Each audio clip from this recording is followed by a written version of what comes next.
Mesdames, Messieurs, bonsoir et bienvenue au cœur du mystère. Ce soir, il sera question de la dîme, une pratique bien connue dans toutes les religions et les obédiences ésotériques. Dans un instant, nous suivrons les explications de notre spécialiste du jour. Jean-Claude Yovo, bonsoir. Bonsoir, Prévert. Vous êtes coach formateur et spécialiste en développement personnel. Exactement, merci. Alors, comment définissez-vous la dîme, Jean-Claude Yovo? Originellement, la dîme, c'est cette portion qui était prélevée sur les produits, n'est-ce pas, de la terre et des produits agricoles et que les individus, à l'époque, apportaient à l'Église comme contribution. Mais d'un point de vue développement personnel, nous définissons la dîme comme étant quoi? La part, n'est-ce pas, que nous apportons pour aider à porter les fardeaux de ceux et celles d'entre nous qui sont encore à marge du train du développement.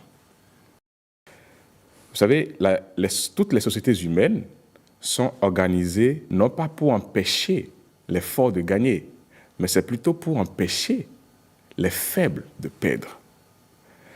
Parce qu'on se rend compte que s'il y a trop de faibles qui perdent, alors là, on risque d'assister à quoi? À un déséquilibre de l'ordre social. Donc, la dîme, je suis fort, je produis et je gagne assez. Alors que dans le même temps, il y a des gens autour de moi qui se retrouvent sur le carreau, qui ont du mal à comprendre comment les principes fonctionnent, qui ont du mal à prendre en charge leurs besoins les plus basiques. Alors je dis, OK, j'apporte une contribution pour aider, n'est-ce pas, à faire en sorte qu'il y ait cet équilibre, pour éviter que les faibles ne tombent complètement et ne disparaissent, parce que s'ils tombent, la société entière s'effondre. Bref, dîme, c'est ça, c'est la contribution. En tant qu'individu, j'apporte pour aider à porter le fardeau des personnes qui, pour l'instant, n'ont pas encore trouvé la voie du succès, la voie du développement. Les personnes vulnérables. Les gens vulnérables. C'est un autre qualificatif, n'est-ce pas, pour désigner les personnes, là. Parce que, vous savez, dans les vocabulaires, on fait en sorte de ne pas frustrer les gens, vous voyez.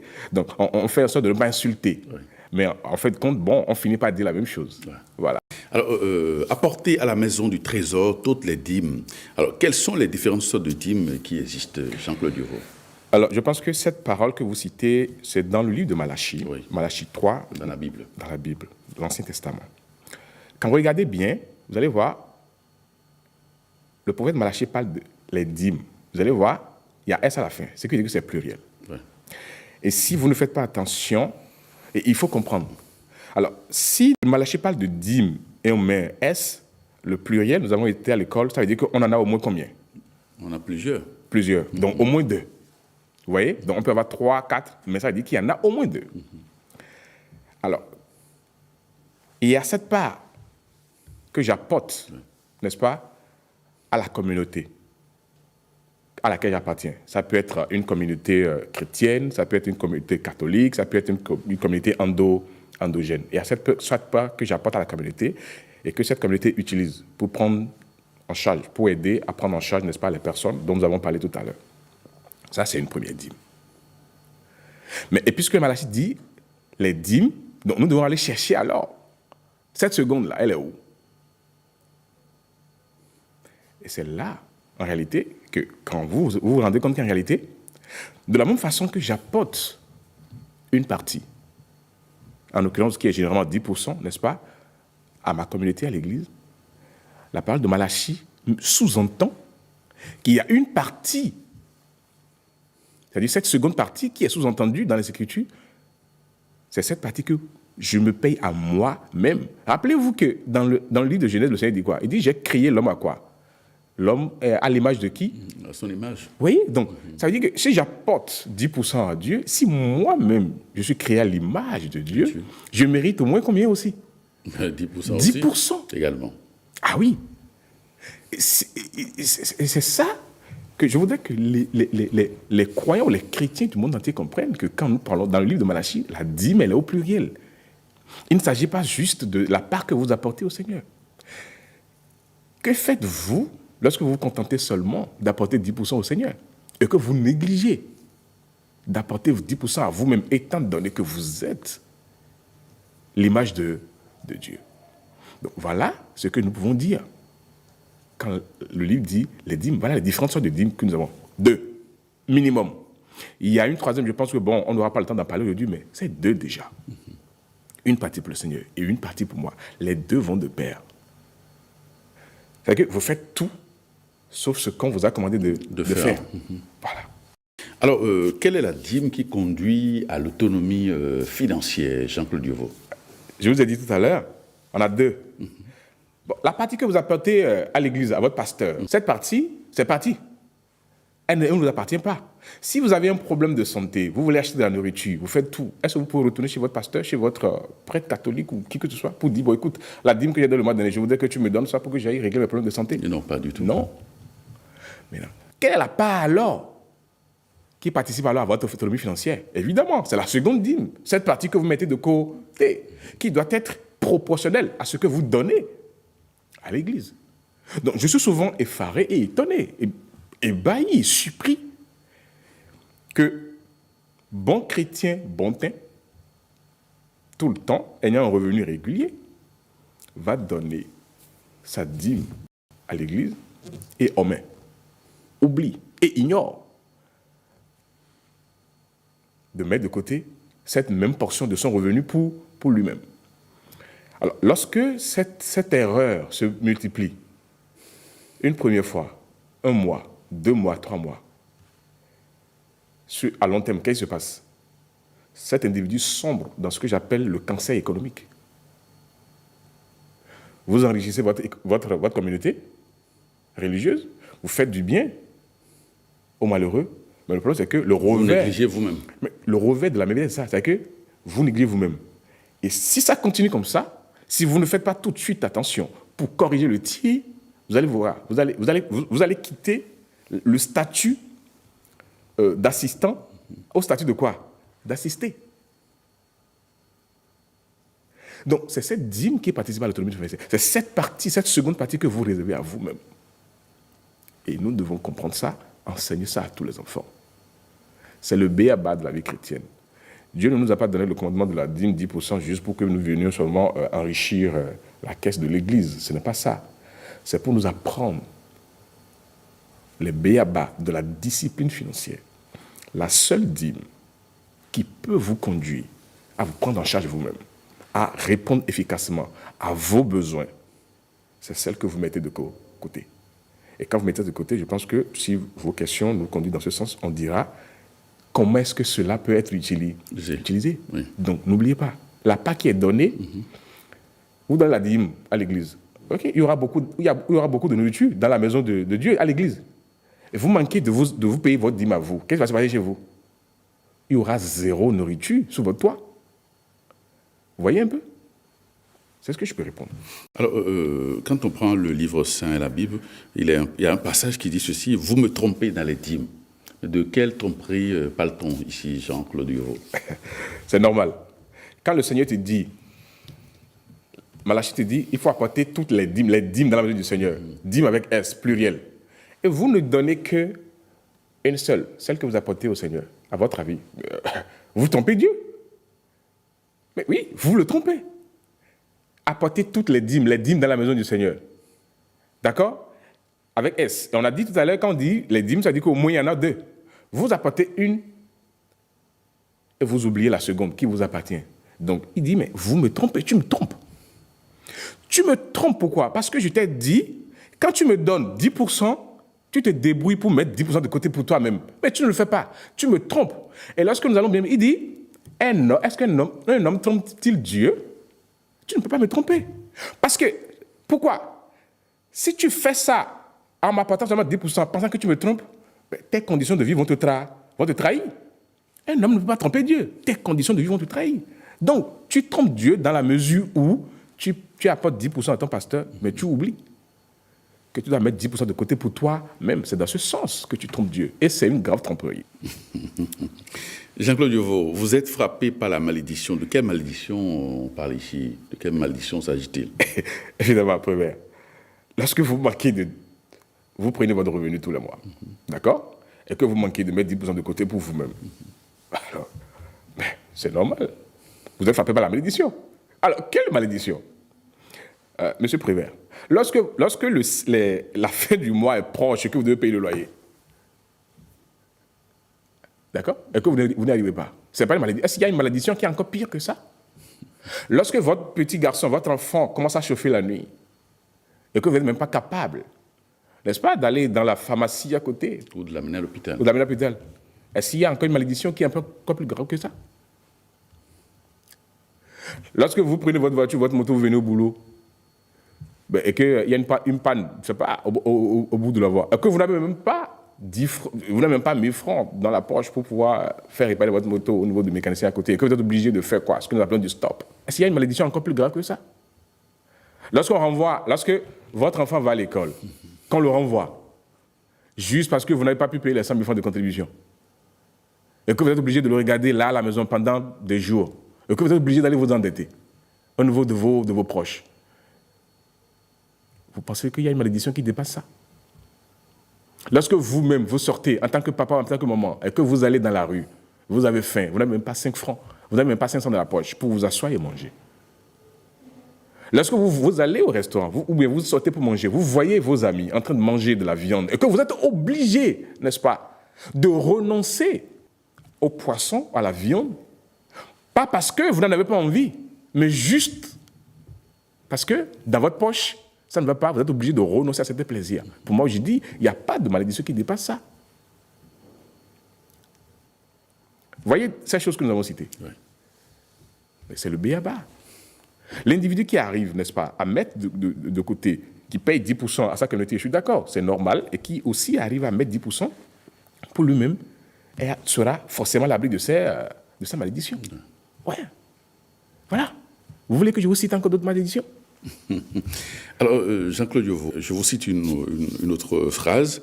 Afin qu'il y ait de la nourriture dans ma maison, quelle est la dîme qui apporte la nourriture à la maison du fidèle ou de l'individu? Alors, la dîme que vous donnez au Seigneur apporte la nourriture dans la maison de qui?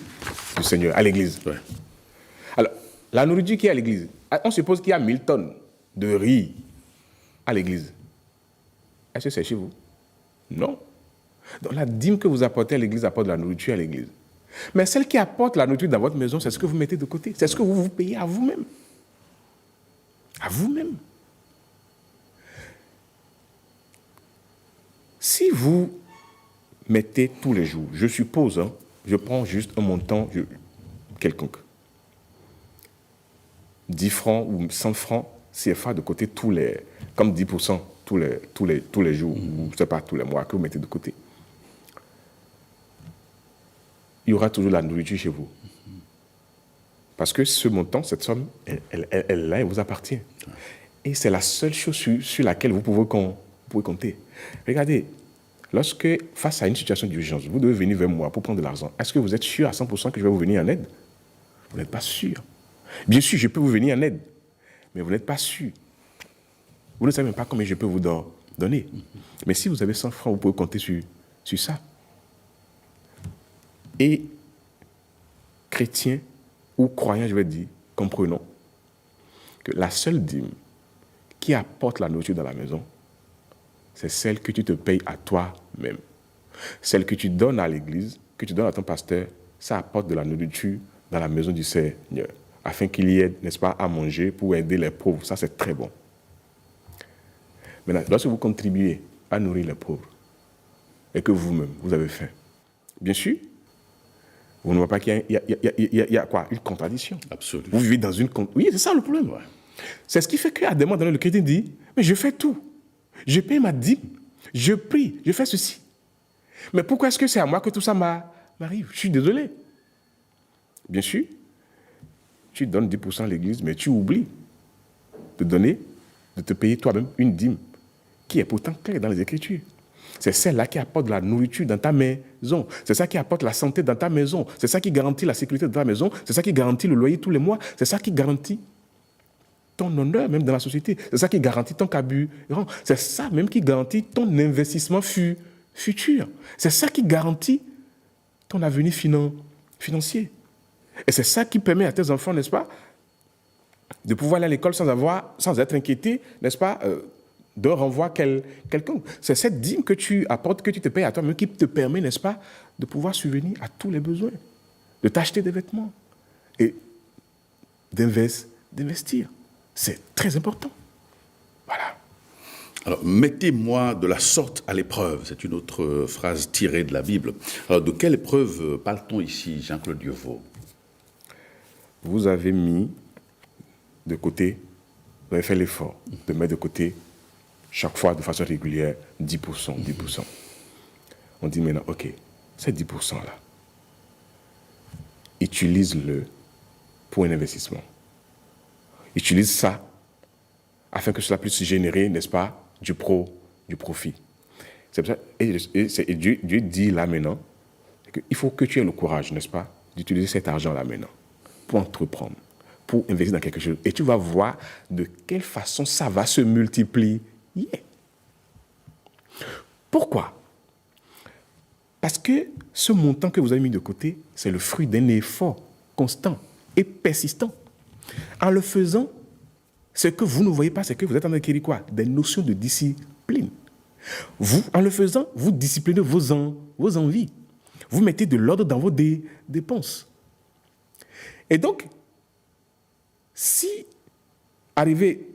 cela atteint une certaine somme, et que vous décidez, n'est-ce pas, de le mettre dans quelque chose, vous allez voir. Vous savez, il est démontré que tout ce qui est obtenu au prix de sacrifice, on a tendance à faire quoi? À en prendre soin. Absolument. Justement, tout ce qui est obtenu, avec lutte, avec beaucoup de sacrifices, vous en prenez soin. Donc, donner 10% au Seigneur et se réserver soi-même 10% pendant une période, c'est un sacrifice énorme. Et au bout de ce processus, vous ne vous levez pas pour jeter, n'est-ce pas, de l'argent par la fenêtre. Non. Vous devenez déjà une nouvelle créature, une nouvelle personne. Vous n'avez plus la même mentalité. Vous avez acquis de la rigueur financière. Vous avez acquis de la discipline financière. Et je vous assure, si vous utilisez cet argent pour investir dans quelque chose, je vous assure, vous allez voir les fruits. En fait, c'est de cette façon que vous allez pouvoir mettre le Seigneur à l'épreuve. Et il dit, plus loin que, j'ouvrirai pour vous les écluses des cieux. Quoi? Parce que ce montant qui est affecté régulièrement est mis de côté et qui est investi dans quelque chose produira forcément du fruit et beaucoup d'autres fruits. Est-ce qu'il y a, dites-moi, Prévert, est-ce qu'il y a d'autres écluses plus ouvertes que lorsque vous avez suffisamment, n'est-ce pas, d'argent pour faire face à vos besoins? Est-ce qu'il y a plus d'écluses plus ouvertes que lorsque vous sortez et que vous ne vous inquiétez pas pour ce qui concerne la nourriture, pour ce qui concerne les vêtements, pour ce qui concerne les soins médicaux? Vous voyez un peu? C'est ça qu'il faut comprendre. Et nous devons tous travailler à ce que les gens comprennent que cette démarche de 10% de dîme pour moi-même est d'une importance capitale. Ne pas le faire, c'est manquer à son devoir divin. Alors, Jean-Claude Lieuveau, par la suite, il a dit ceci, « Je menacerai celui qui dévore ». Alors, qu'est-ce qui nous dévore, Jean-Claude Lieuveau? Vous savez, avant de parler de menace, il faut d'abord dire qu'est-ce qui nous dévore. Ouais. Vous voyez, toutes nos dépenses nous dévorent tous les jours. Voilà. Quand on dit dans les Écritures, oui, nous dévore, les gens le voient. Nous ne voyons pas le lion. Le lion qui est dans ta poche et qui te dévore tout le temps, c'est ça. Ton loyer te dévore tous les mois. Monsieur Prévet, lorsque vous prenez votre revenu et que vous payez votre loyer, cet argent que vous avez payé à votre propriétaire fait le bonheur de qui? Du propriétaire. Votre propriétaire. Et de ses ayants droit. Lorsque vous prenez votre argent et que vous prenez du carburant, l'argent que vous avez payé pour la station, ça fait le bonheur de qui? Du pompiste ou de celui qui a créé la station. Absolument. Lorsque vous prenez, vous avez faim, vous allez manger dans votre revenu. L'argent que ça fait le bonheur de qui? De la personne qui vous a servi à manger. Vous voyez un peu? Donc toutes ces personnes vous dévorent. Ils dévorent quoi? Elles sont comme de la teigne qui détruisent nos poches et nos bénédictions. Bien sûr. Et lorsque vous vous laissez, n'est-ce pas, embarquer dans cette aventure, sans lendemain, une aventure ambiguë, c'est fini pour vous. Donc, je dis, les réseaux sociaux vous dévorent. Le vendeur de carburant te dévore. La dame qui te sert à manger de la bouffe te dévore. Ton propriétaire te dévore tous les jours. Lorsque, à l'heure de pause, vous devez prendre votre voiture, votre moto, quitter ici, par exemple, et aller à quoi juste pour aller manger, c'est pas des viandes pilées. Vous imaginez? Tout ça vous dévore. Lorsque vous avez votre épouse et que vous avez encore une maîtresse dehors à qui vous faites quoi, des cadeaux de 1000 francs, 2000, Absolument. Elle vous dévore. Ouais. Elle vous dévore. Mais lorsque, en fonction de votre revenu, par exemple, vous allez inscrire vos enfants dans une école qui fait quoi, 2 ou 3 fois, vous voyez un peu votre revenu mensuel, mais cette école vous dévore. Lorsque vous avez peut-être un revenu de 200 000 et que vous permettez, n'est-ce pas, d'aller louer, par exemple, une chambre de 50 60 000, mais ce loyer, désormais, devient quoi? Il vous dévore. Absolument. Lorsque votre écran 55 ou 70 pouces, je ne sais pas, vous dévore à travers vos factures d'électricité. Votre frigo que vous aviez acheté, qui est dans votre cuisine, et vous pensez que, c'est un objet, c'est un trophée de guerre, ça vous dévore. En ce sens que, tous les mois, vous êtes obligé quoi? De vous saigner financièrement. Ouais. Il faut mettre de l'eau, il faut mettre des boissons sucrées, il faut mettre quoi? Voilà. Donc, tout ça vous dévore. Voilà les choses qui vous dévorent. Mais les gens, il faut qu'on s'en rende compte. Ça nous dévore. Quand bien même, parmi les choses qu'on a citées, c'est des besoins basiques. Vitaux. Et vitaux, je suis d'accord. Mais il y en a un certain nombre qui font quoi? Qui nous dévorent. Dans la mesure où la proportion de notre revenu que nous leur consacrons, est énorme. Et c'est en ce sens que ça devient, que ça nous dévore. Vous voyez un peu? Donc, que le chrétien ne voie pas, quand on dit dévorer, que le chrétien ne voie pas tout de suite un lignon qui bouffe, ça n'a rien à voir. Tous les jours, tu te fais dévorer ton revenu. Tous les jours. À travers certains choix irréfléchis. Et il y a un auteur, j'ai oublié son nom, que j'ai lu la dernière fois, qui dit, au fait, le plus grand mal aujourd'hui, ce n'est pas les guerres en Irak ou en Ukraine, Prévert. Le plus grand mal aujourd'hui, c'est le mimétisme, le suivisme, le conformisme. C'est-à-dire que l'homme suit son prochain sans même savoir est-ce qu'il amène. Mon voisin a acheté une voiture, eh bien, je dois aussi acheter une voiture. Vous imaginez? Mon voisin, il a acheté une moto de 1 million, alors je dois aussi en acheter. Il a un frigo, je dois aussi en avoir. Je ne sais pas. Donc, le plus gros problème que nous avons aujourd'hui, Monsieur Prévert, c'est ça. Ce n'est pas le cancer, c'est le conformisme, parce que là, ça tue. Voilà autant de choses qui dévorent l'individu. Et je me dis, mais qu'est-ce qui lui arrive? Ou je veux dire, qu'est-ce qui nous arrive? On est en train d'aller quoi? Comment est-ce que l'individu peut vouloir... Vous pouvez, de façon délibérée, n'est-ce pas, vous mettre quoi? Un couteau sur la gorge et commencer par quoi? À appuyer, sans même s'en rendre compte que ça fait mal. Et généralement, les gens s'en rendent compte quoi? Au soir de leur vie. Au moment où c'est trop tard.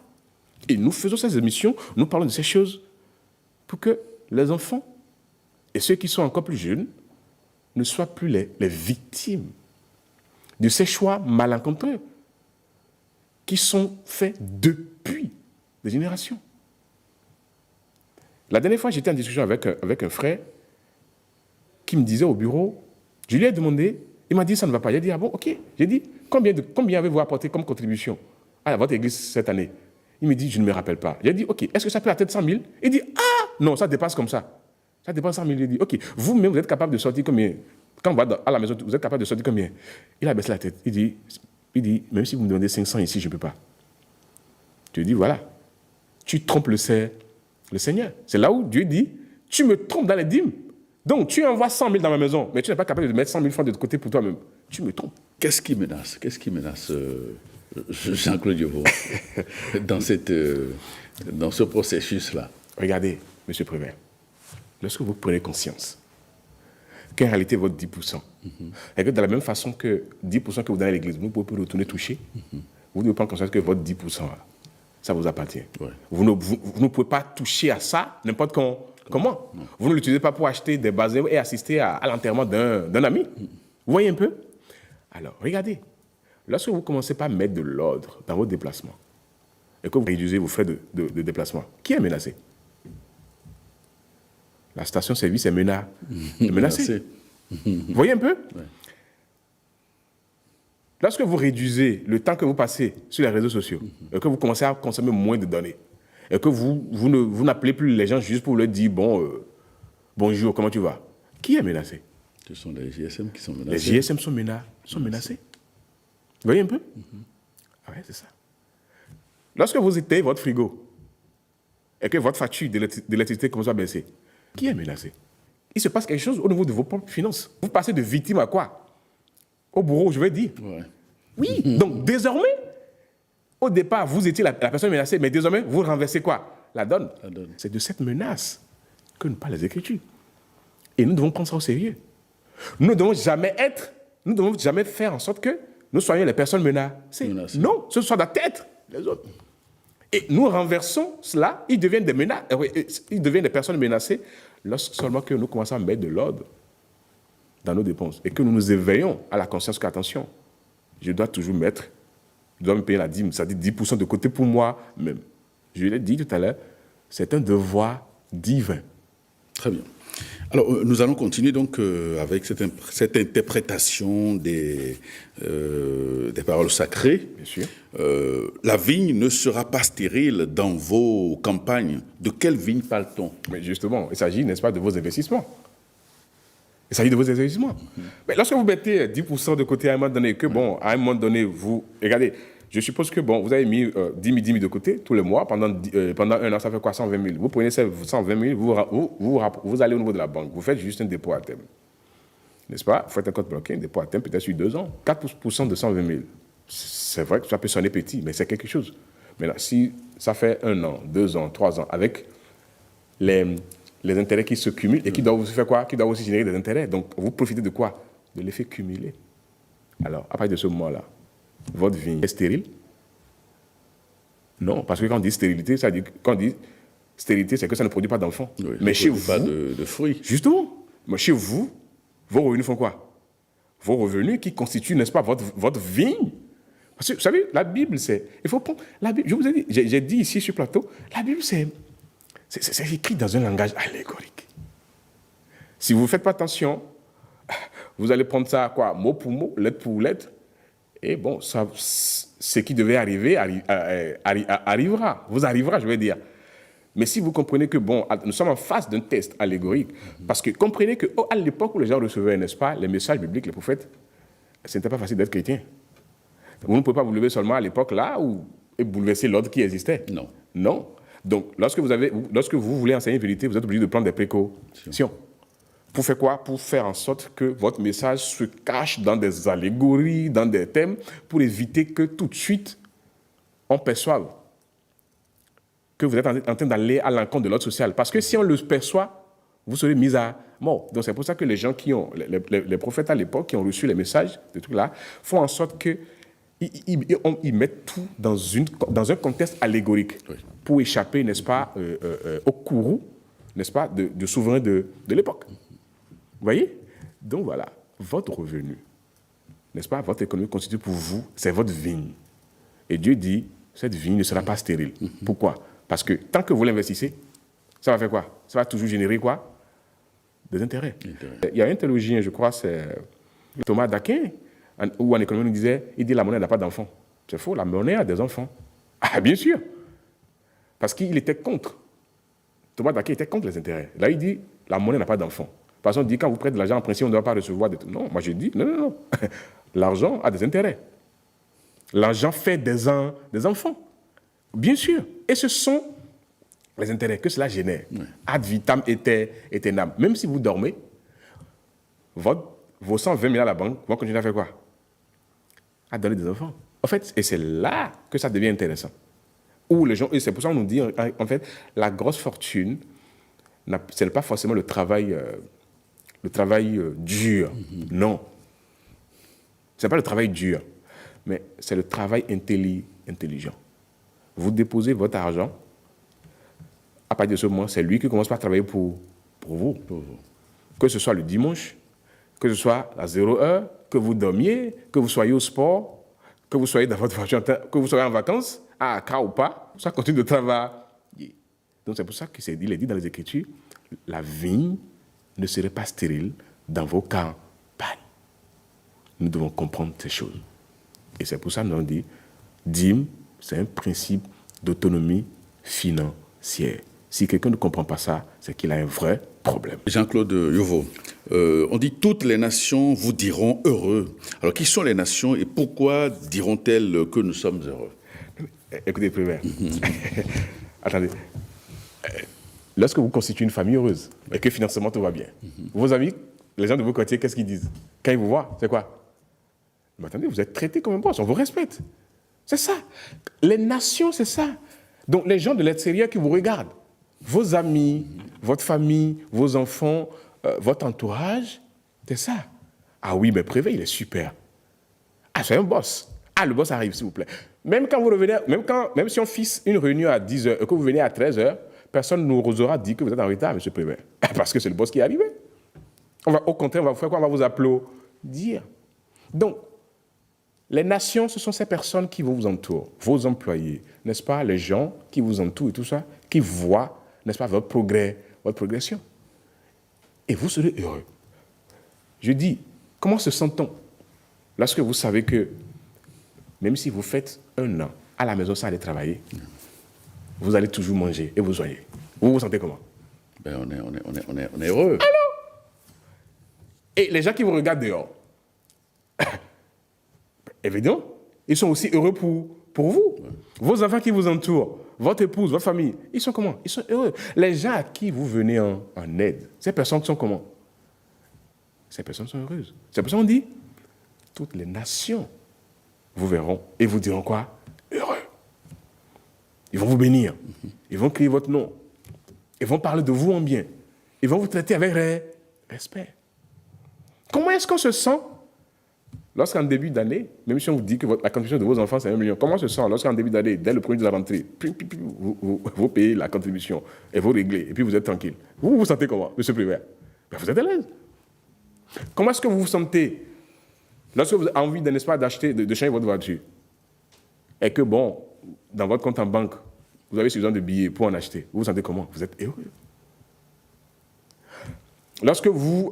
Comment vous vous sentez lorsque vous vous rendez au restaurant, que vous devez manger, et que vous êtes capable, n'est-ce pas, de choisir n'importe quel mets sans être embarrassé par le prix? Vous êtes heureux. Et les personnes qui sont autour de vous, que ce soit les fournisseurs, tout le monde, qui représentent la nation, ils vous verront comme une personne importante. Et vous êtes heureux. N'est-ce pas que c'est intéressant, ça? N'est-ce pas que Dieu a pu mettre une âme aussi redoutable entre les mains des hommes, cachée dans un document aussi simple que la Bible, dit aussi dans des thèmes aussi, aussi simples. Mais alors je me demande, Prévert, pourquoi est-ce que les gens lisent la Bible depuis 10 ans, 15 ans et ne comprennent pas ces choses? Pourquoi est-ce que les gens vont à l'église depuis 10 ans, 15 ans, mais ont du mal à mettre 5 francs de côté?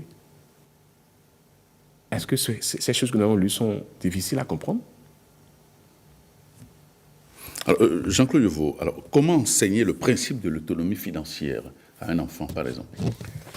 Chez les enfants, c'est simple. Je vais aller. Il y a 3 étapes. Ouais. La première étape, il faut dire à l'enfant, quand vous lui donnez de l'argent, n'importe quel argent, que ce soit un tonton, que ce soit vous-même, vous devez lui dire. N'importe quel montant que vous lui donnez. N'importe quel montant qu'on donne à l'enfant, la première chose, on nous bouffe. Non, pour l'enfant, première chose, c'est on ne bouffe pas tout.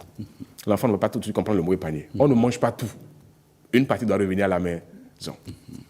OK. Votre enfant va dire, mais papa, pourquoi tu as dit on ne bouffe pas tout? Une partie doit revenir. Il peut prendre 1000 francs et revenir avec 5 francs. Ce n'est pas un problème.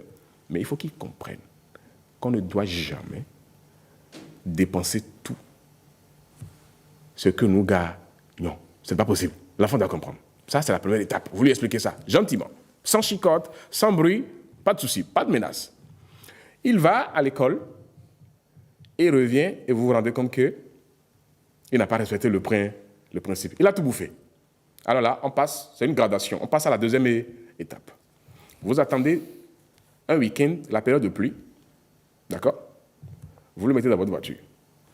Vous l'amenez dans le quartier le plus pauvre de la ville, en période de pluie, où les maisons sont inondées, avec plein de verre partout, des enfants avec le ventre ballonné. Et vous baissez la vitre, et il vous demande, papa, mais qu'est-ce qu'on fait ici? Et tu lui dis de regarder ces quartiers, ces maisons et ces enfants, et tu demandes, mais il vous dira, mais pourquoi ils vivent ici? Tu lui dis, voilà là où vivent les personnes qui dépensent tout ce qu'ils gagnent. Deuxième, ça c'est la deuxième méthode. Donc tu lui montres que voilà, si tu continues à dépenser tout ce qu'on te donne, demain, c'est là où tu vas vivre. Donc les personnes qui dépensent tout ce qu'ils gagnent, c'est là qu'ils vivent, c'est là qu'ils finissent souvent. Et vous allez lui demander, est-ce que tu as envie de vivre là-bas? Il va dire, non papa, c'est pas possible, c'est trop sale. Tu dis, très bien. Raison pour laquelle, ce que je vais te donner demain, tu ne dois pas tout dépenser. Et vous allez voir, quand il va partir à la maison, quand il va partir demain, il va revenir avec quelque chose. Et s'il commence par revenir avec quelque chose, il faut l'encourager. Troisième étape, lorsqu'il a 100 francs, ou lorsqu'il réussit, n'est-ce pas, à mettre de côté jusqu'à ce que ça atteigne 100 francs ou 200, je ne sais pas, vous l'appelez maintenant. Ok, dis-moi, tu as 200 maintenant. Qu'est-ce que tu penses que tu peux faire avec ça? Il s'est en train de réfléchir, il va dire, bon, je vais acheter un bonbon. Vous connaissez les enfants, il va citer beaucoup de choses. Vous lui demandez, ok, de tout ça là, qu'est-ce que tu vas acheter avec pour qu'une partie de ce que tu dépenses puisse encore te revenir? S'il ne comprend pas, vous lui dites, ok, prends les 100 francs, achète peut-être 4 bonbons ou 5. Consomme un et vends les 4 autres à raison de tant l'unité à tes amis. De sorte que vous apprenez à l'enfant le b.a.-ba de comment on multiplie l'argent. Ou, au lieu de lui acheter, en fin d'année, au lieu de lui acheter par exemple un vélo peut-être qui coûte 100 000 ou 80 000, vous lui achetez un vélo deuxième main qui coûte 40 000 et vous utilisez les 40 000 pour lui acheter un second vélo. Et ce second vélo, il y a un pour lui et le second vélo, c'est à louer aux enfants du quartier. Il a plein d'amis dans le quartier, n'est-ce pas? Et il s'amuse. Ok, dis-lui, voilà, ce second vélo, normalement, c'est 80 000 pour t'acheter un vélo, c'est ce qu'on avait prévu. Vous voyez un peu? Maintenant, on prend les 80 000, on achète un vélo de 40 000 pour toi et un second en occasion, qu'on va faire réparer, que tu vas déposer à la maison. Les week-ends, les amis qui sont dans le quartier, tu leur loues. Un tour, 25 francs. Si l'enfant fait ça, pendant 2 mois, 3 mois, voilà autant de choses qu'on peut utiliser. Même le jouet que vous achetez à votre enfant en fin d'année. Oui. Si vous lui en prenez un, vous lui donnez le deuxième jouet, ça c'est pour les enfants du quartier qui n'en ont pas. Ouais. Donc quand ils vont venir, dès que le gars utilise ça une fois, il paye 10 francs. Vous savez, les enfants, quand ils ont besoin de quelque chose, il suffit seulement qu'ils aillent chez les parents, et toc, toc, toc, il va trouver les 5 francs. Mais vous lui apprenez, petit à petit, elle fait quoi? Agrandit. Ouais. Et à comprendre qu'on peut investir avec n'importe quelle somme. On peut se faire de l'argent à partir de n'importe quelle somme. Souvenez-vous, dans la Bible, si vous vous rappelez, les gens donnaient des contributions. Certains donnaient gros. Beaucoup, beaucoup, beaucoup. Et Jésus-Christ était là, il les regardait. Et il y a une pauvre dame qui est venue et qui a jeté 2 pièces. Et il dit à cette dame, regardez, cette dame-là, elle a donné plus que tout le monde. Les disciples étaient surpris, ils disent, c'est pas possible. Mais comment se fait? Des gens donnent gros et cette petite dame quelques pièces. Il dit, oui, vous n'avez pas compris le principe. Vous n'avez pas compris. Ce n'est pas le montant qui compte. Non.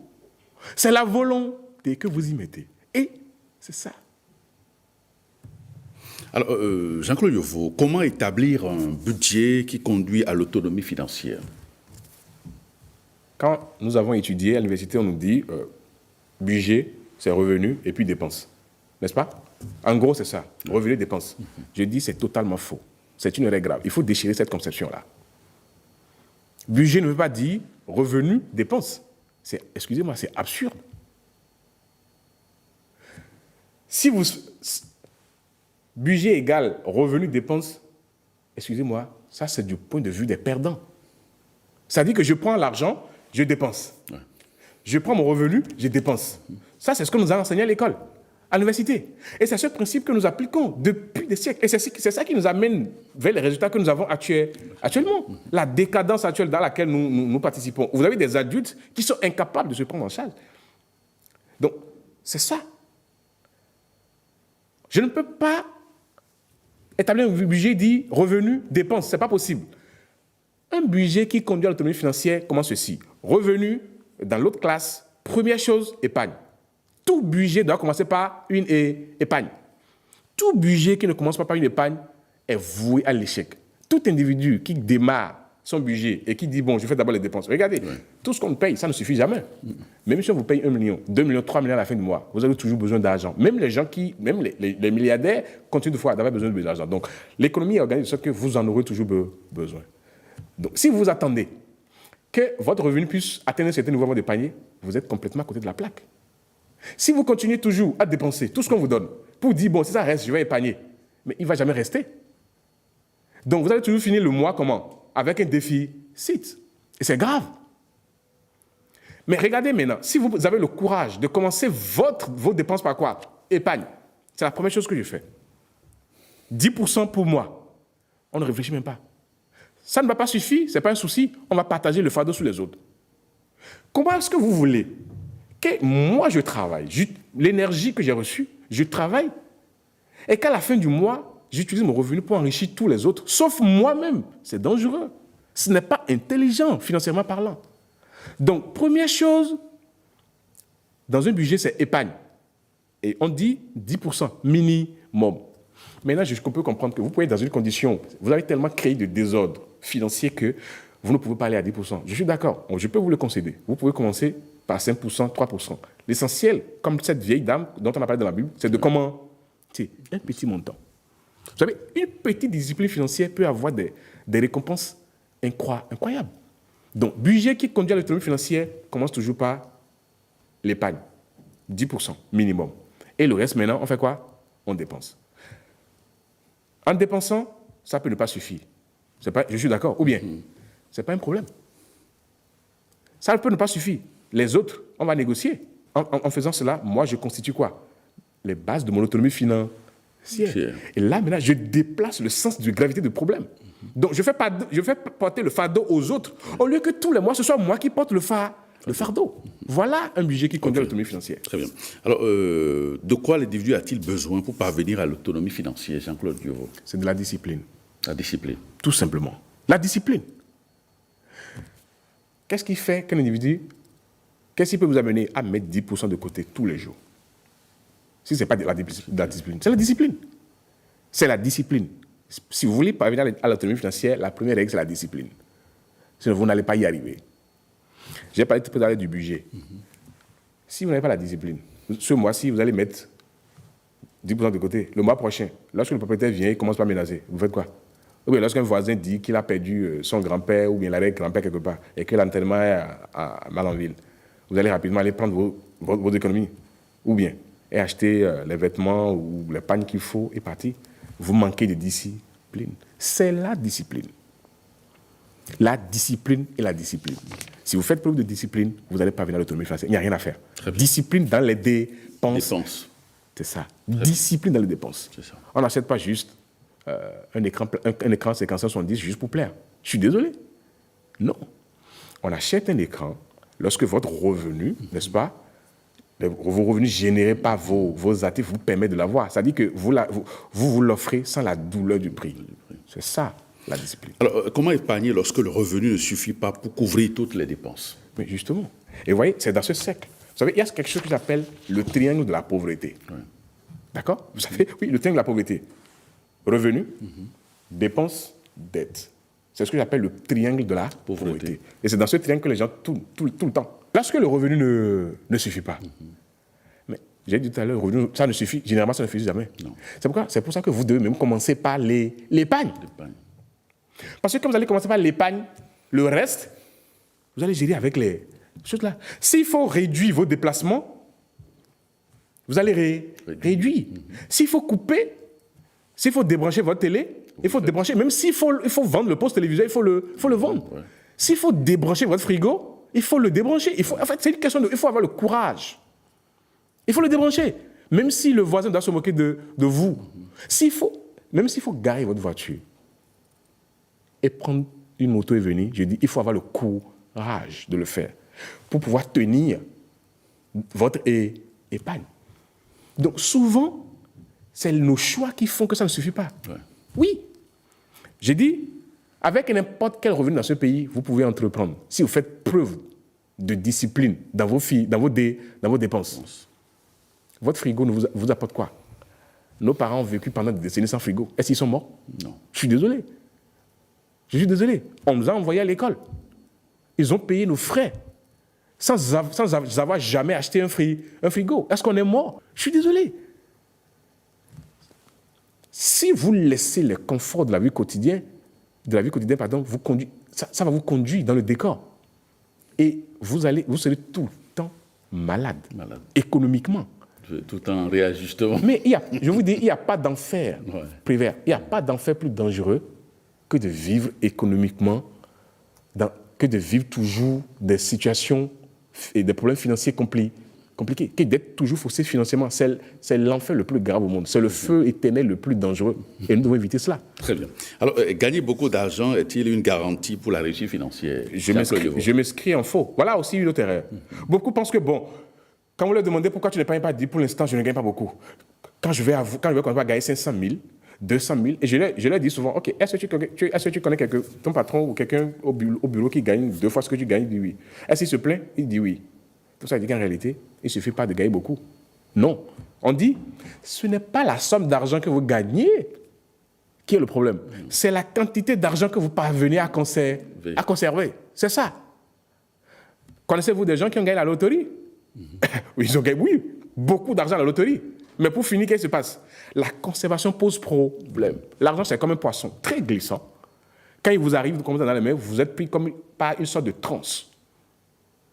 Et vous commencez à faire quoi? Quand vous n'êtes pas préparé, vous faites quoi? Vous tombez dedans. Poum, poum, poum, poum. 30 millions, ça part tout de suite. Donc, il ne suffit pas de gagner beaucoup, mais c'est la quantité que vous parvenez à conserver. L'individu qui gagne 100 000 francs par mois et qui parvient à conserver une bonne partie peut faire mouche qu'un individu qui est à 500 000 par mois, mais qui fout du désordre dans ses dépenses. Merci. Merci Jean-Claude Yovo pour vos explications et pour toutes les informations que vous apportez à nos téléspectateurs sur cette thématique. Amis téléspectateurs, merci. Merci de nous avoir suivis et à très bientôt.